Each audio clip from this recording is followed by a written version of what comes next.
ഈശോ മിശിഹായ്ക്ക് സ്തുതിയായിരിക്കട്ടെ. അമ്മയും ചുറ്റിപ്പറ്റി ജപമാലയും ചൊല്ലി ജീവിക്കാൻ എന്തു നല്ല രസമാണ്.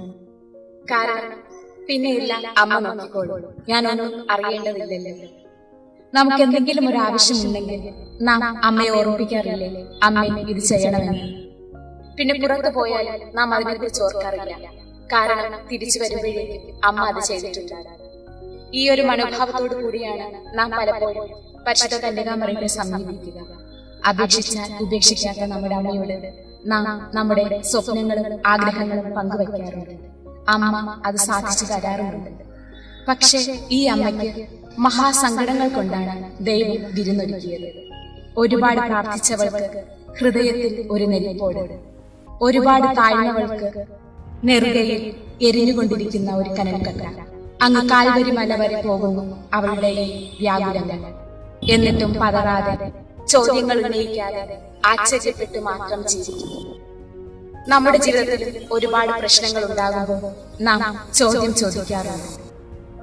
കാരണം നമുക്ക് ആശ്ചര്യപ്പെടാൻ സമയമില്ല. ചോദ്യങ്ങൾ ചോദിക്കുകയാണ് നമ്മുടെ പതിവ്. നമ്മുടെ അമ്മയിൽ നിന്ന് നമുക്ക് ആശ്ചര്യപ്പെടാൻ പഠിക്കാം.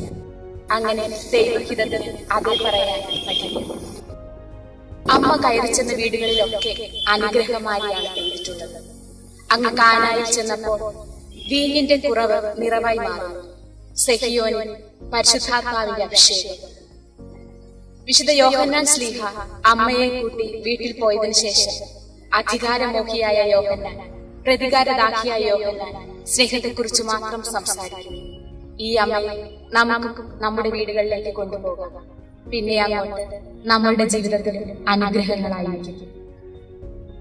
53 പ്രാവശ്യം അല്ലെങ്കിൽ 60 പ്രാവശ്യം നന്മ നിറഞ്ഞ മറിയം ചൊല്ലുന്നതല്ല യഥാർത്ഥ മരിയൻ ഭക്തി. ജീവിതത്തിന്റെ ബുദ്ധിമുട്ടുകളിൽ അവസാനത്തെ കച്ചിത്തുരുമ്പ് ദൈവമാണ് എന്ന തിരിച്ചറിവാണ് യഥാർത്ഥ മരിയൻ ഭക്തി. അപ്പോൾ അമ്മയുടെ കൈയും പിടിച്ച് ഈ മരിയ ഭക്തിയിലേക്ക് നമുക്കും യാത്ര തുടരാം. അപ്പോൾ നിനക്കും എനിക്കും നീതി സൂര്യൻ ഉദിക്കും. അതിന്റെ ചിറകുകൾക്ക് സൗഖ്യമുണ്ട്. നന്ദി.